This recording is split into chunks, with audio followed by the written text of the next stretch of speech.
I'm in a very wonderful, lovely place. I come here sometimes just to recharge.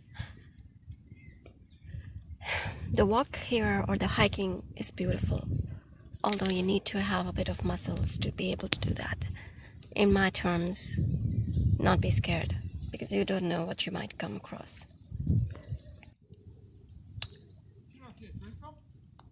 I'm sorry, I don't have water. No, Tapper anyway. No, not here. It's not nearby. I'm sorry.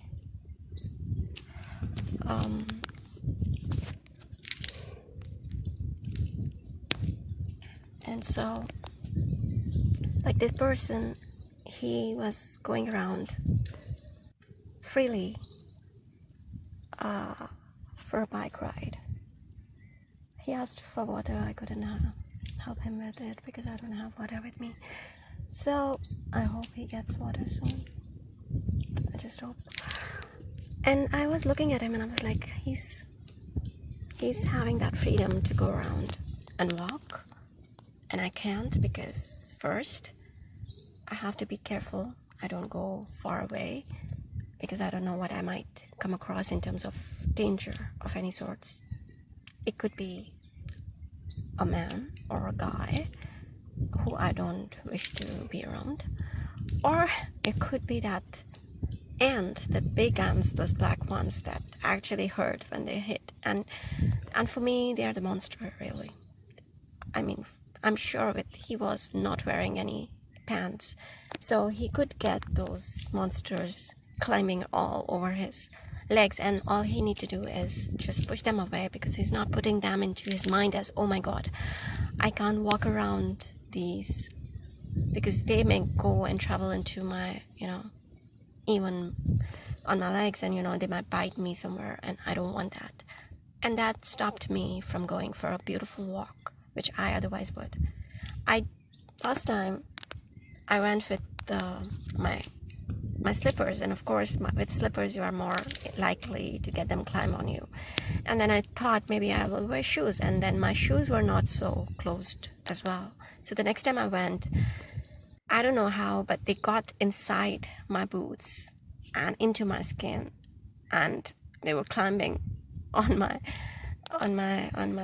the start of my legs, and I just something pinched, and I just got it right there, and then I turned around and I saw it was that black thing, and so of course it ruined my walk.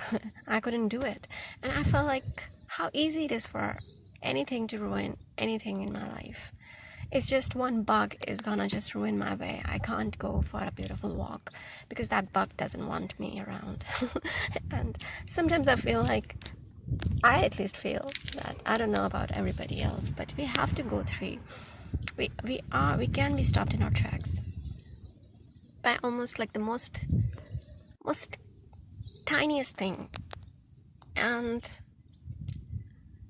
while I don't look at it in a way that, oh, I'm missing out everything in my life just because a bug will not let me walk around freely without this fear that I'm gonna catch you, I'm gonna come and bite you, and I'm not gonna make you walk and have a good life, like have a beautiful life, because I'm gonna always come and grab you.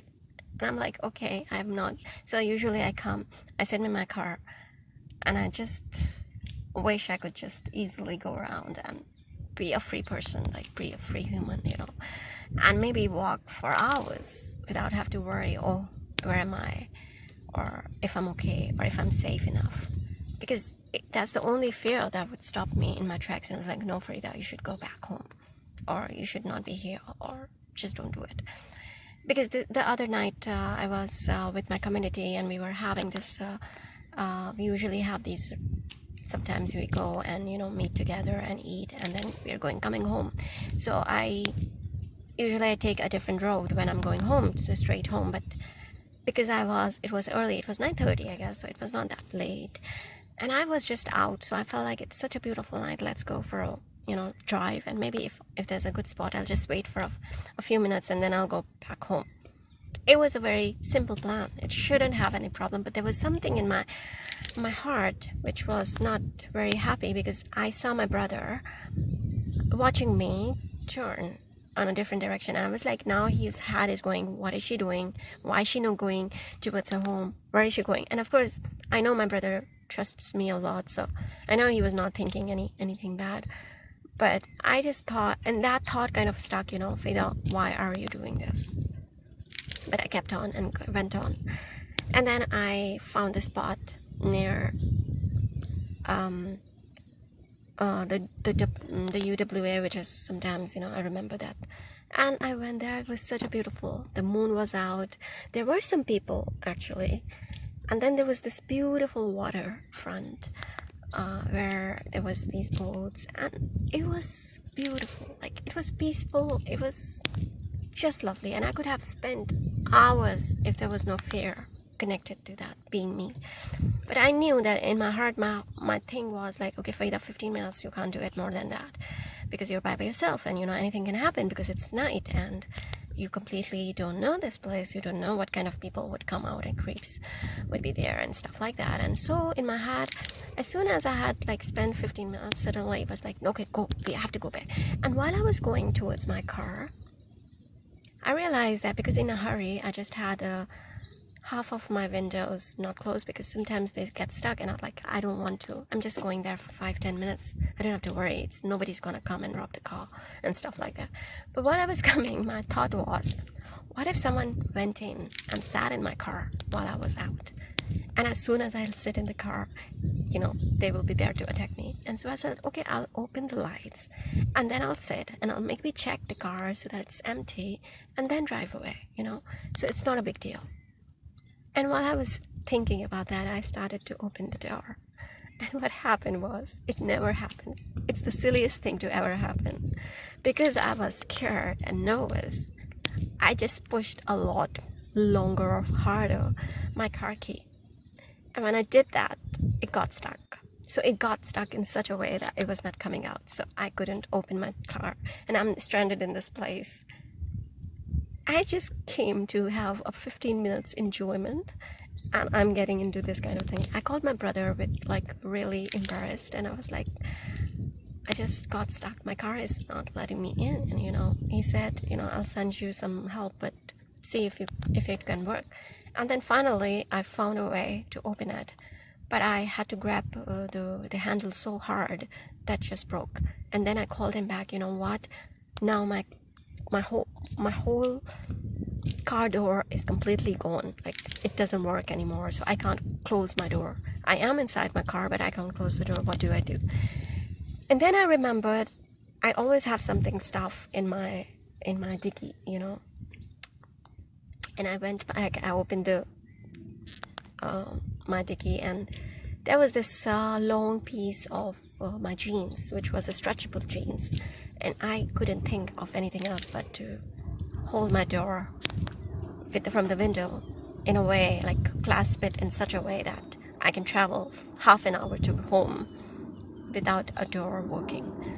And of course, all the way, the first time ever in my Perth driving here for so long, I was actually intently on my whole system was there. I was not in subconsciously driving like I usually do.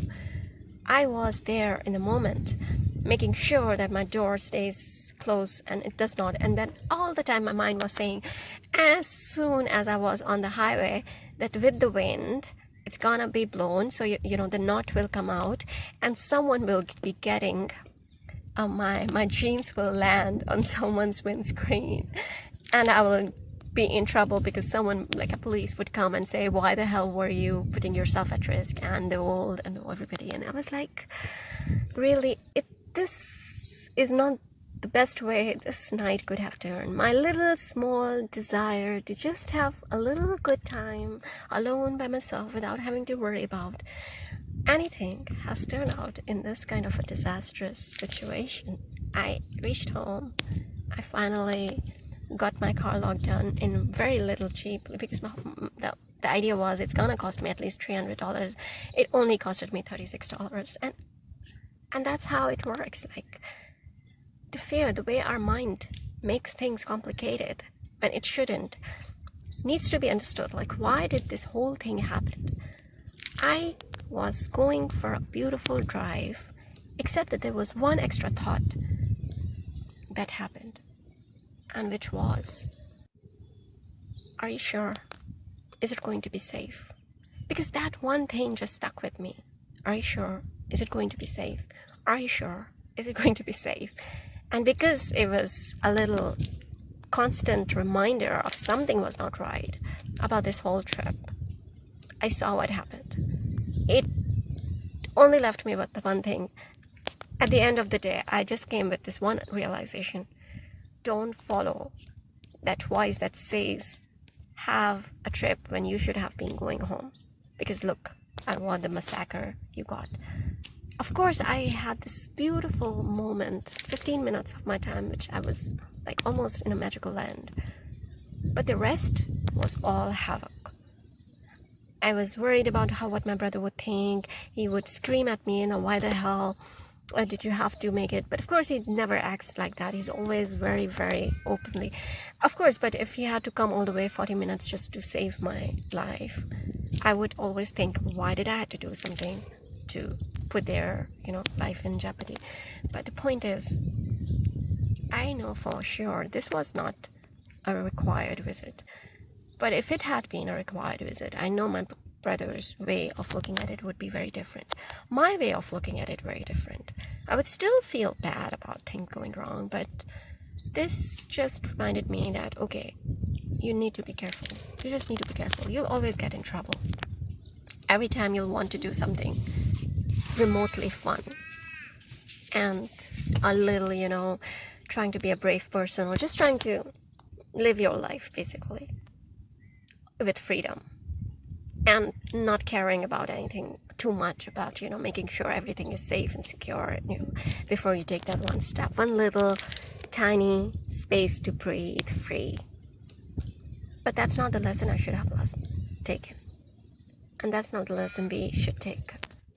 But yes, there is something that happened which should not have happened.